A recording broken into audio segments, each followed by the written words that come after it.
कौमी सलामती कमेटी की ईरान पर इसराइली हमलों की शदीद मजम्मत। ईरान अमेरिका मुज़ाकरात के दौरान हमलों को अफसोसनाक करार दिया। वज़ीर आज़म शहबाज शरीफ की ज़ेर सदारत कौमी सलामती कमेटी का इजलास, वफाकी वज़रा और आला अस्करी क़यादत शरीक हुए।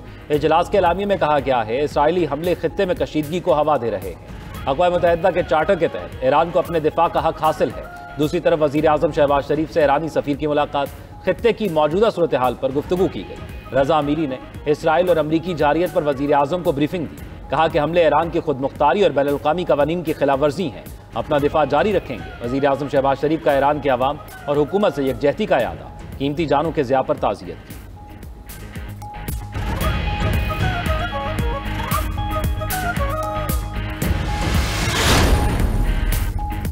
अमेरिका के बाद इजरायली फौज का भी ईरान के फर्दो एटमी प्लांट पर हमला। अरब मीडिया के मुताबिक धमाकों की आवाजें सुनाई दी। प्लांट के मकाम से धुआं उठते देखा गया।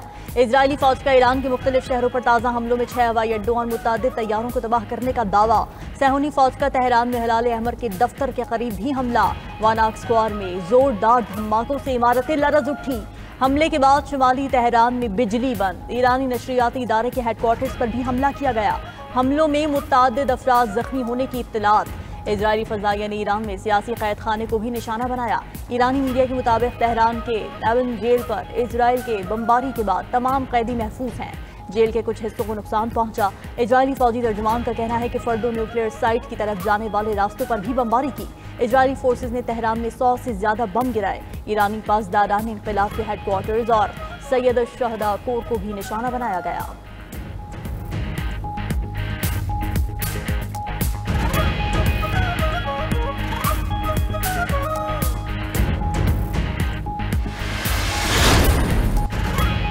ईरान का जनूबी इसराइल में बैलिस्टिक मिसाइलों से हमला। इसराइली पावर प्लांट तबाह, कई इलाके तारीकी में डूब गए। ईरानी मीडिया के मुताबिक इसराइल पर खैबर शिकन, इम्मात, कदर, फतावन मिसाइल दागे। मिसाइल गिरने से कई इसराइली शहरों में धमाके सुने गए। खबर एजेंसी के मुताबिक ईरान ने इसराइल पर 9 मिसाइल दागे। ईरानी मिसाइल ने जनूबी इसराइल के शहर अशदूद में तबाही मचा दी। मिसाइल ने अशदूद में पावर स्टेशन को निशाना बनाया। गाड़ी में लगे कैमरे ने सारा मंजर रिकॉर्ड कर लिया। इसराइल इलेक्ट्रिक कॉरपोरेशन ने कई कस्बों में बिजली की फराहमी में खलल की तस्दीक कर दी। ईरान के हमले के बाद शुमाली और वस्ती इसराइल में सायरन गूंज उठे। तेल अवीव और यरूशलेम समेत इसराइली शहरों को पनाहगाहों में जाने की हिदायत जारी। ईरान के ताबड़तोड़ हमलों से परेशान इसराइलियों का मुल्क छोड़कर भागने का सिलसिला जारी। एयरपोर्ट्स अथॉरिटी के मुताबिक एक दिन में 25,000 अफराद की मुल्क छोड़ने की दरखास्तें मिली।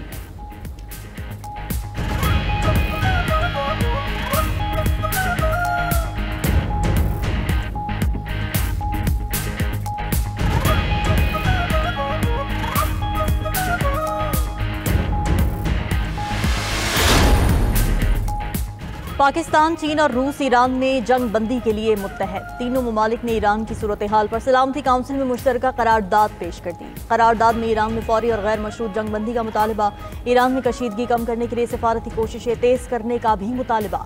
तीनों ममालिक ने करारदाद पर सलामती काउंसिल अरकान से हिमायत मांगी। तर्जुमान वजारत खारिजा चीन के मुताबिक करारदाद में शहरियों के तहफ़्फ़ुज़ और बैनुल-अक़वामी क़वानीन के एहतराम पर जोर दिया गया। आलमी अमन के लिए सलामती काउंसिल का मौसर किरदार नागुज़ीर है। उधर अमान के सुल्तान और मुत्तहदा अरब अमारात के सदर के दरमियान राब्ता। अमान ने ईरान पर अमरीकी हमले की शदीद मज़म्मत की।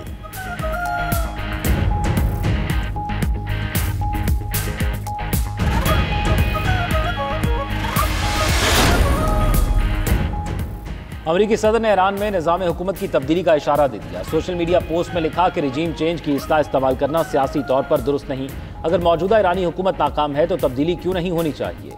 B-2 तैयारों के पायलट्स की तारीफ करते हुए ट्रंप ने लिखा कि अमरीकी फौज ने मुकम्मल और फैसलाकुन फतह हासिल की। हमने बम को ईरान के हाथ से छीन लिया। अगर उन्हें मौका मिलता तो वो ये बम जरूर इस्तेमाल करते।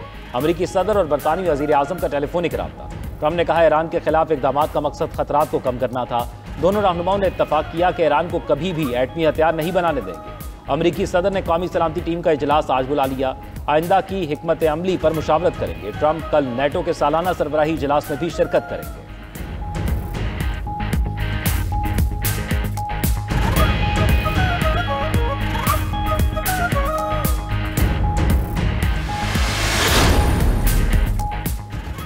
रूस ईरानी अवाम की मदद के लिए तैयार है। ईरान के खिलाफ बिला इश्तियाल जारहियत का कोई जवाब नहीं।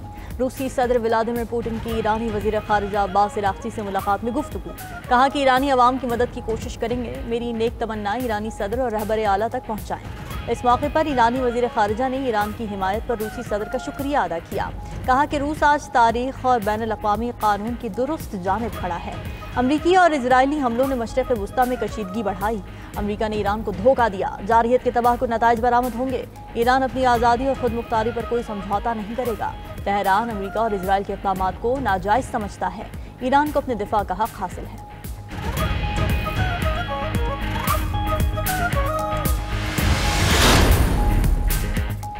कौमी असम्बली का इजलास। वज़ीर ख़जाना मोहम्मद औरंगज़ेब ने आइंदा बजट पर बहस को समेटते हुए तब्दीलियाँ और तजावीज़ पेश कर दी। कहा कि टैक्स फ्रॉड पर FBR की गिरफ्तारी के इख्तियारात महदूद कर दिए। 5 करोड़ तक के केसेस में अदालती वारंट के बगैर गिरफ्तारी नहीं होगी। 12 लाख रुपए तक आमदन पर टैक्स शरह मजीद कम करके 1% कर दी। 75 साल से जायद उम्र के पेंशनर्स को टैक्स से मुस्तस्ना करार दे दिया। दरामदी सोलर पैनल्स पर टैक्स 18% से कम करके 10% कर दिया। EV पॉलिसी पर मुशावरत जारी है। सनती पॉलिसी का ऐलान भी जल्द किया जाएगा।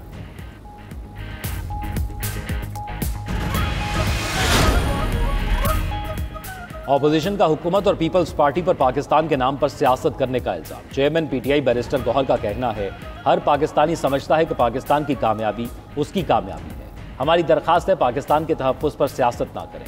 असम्बली के फ्लोर पर ऑपोजिशन लीडर का माइक बंद किया गया। स्पीकर ऐसी रिवायत ना डालें जो कल को खुद भुगतना पड़े। उमर अयूब बोले, हुकूमत के पास मैंडेट नहीं है। अभी बजट पास भी नहीं हुआ कि महंगाई बढ़ गई। बजट से मईशत तबाह हो जाएगी। ये लोग मुल्क के साथ संजीदा नहीं।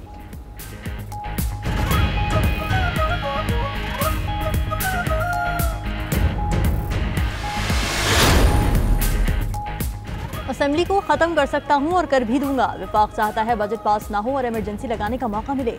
बानी PTI ने जब हुक्म दिया असेंबली तहलील कर दूंगा। वज़ीर आला KP अली अमीन गंडापुर का KP असेंबली में इज़हार ख्याल।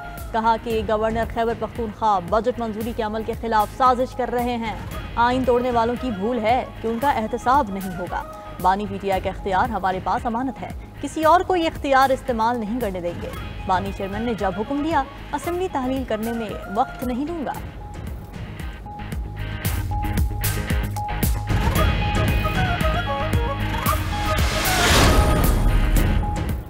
ऐवान में सबसे ज़्यादा तनख्वाह स्पीकर की है। स्पीकर की तनख्वाह ज़्यादा होने के बावजूद भी जज की तनख्वाह का 10% है। वज़ीर आला मुराद अली शाह का सिंध असम्बली में इज़हार ख्याल। कहा कि मजदूर की कम अज़ कम तनख्वाह 42,000 होनी चाहिए। अगले माह इस मामले को फाइनल कर लेंगे। कराची के लिए 254 अरब मुख्तस किए। ये रकम बढ़ सकती है, कम नहीं होगी। सिंध का तरक्याती बजट दीगर सूबों से नुमायां तौर पर ज़्यादा है। इस साल 1460 स्कीमें मुकम्मल करने जा रहे हैं। सिंध की महसूलात की शरह नमू विफाक से बेहतर है। ब्यूरोक्रेसी ने गलत रास्ता दिखाकर ज़रूरी शोबे को नुकसान पहुंचाया। वज़ीर आला पंजाब मरीम नवाज का लाहौर शहर का दौरा। मुख्तलिफ डेवलपमेंट प्रोजेक्ट्स का जायजा लिया। मरीम नवाज ने वॉल्टन रोड पर नए ओवरहेड ब्रिज का मुआयना किया। मरीम नवाज ने कहा कि रूट 47 पंजाब के रोशन और पायदार मुस्तकबिल की जानिब एक और नुमाया इक़दाम है। सिर्फ एक सड़क नहीं बल्कि पंजाब में स्मार्ट तरक्की की नई दास्तान है। कलमा चौक की वॉल्टन से मिलाने वाला रूट 47 को 1947 की जद्दोजहद आज़ादी से मंसूब किया गया।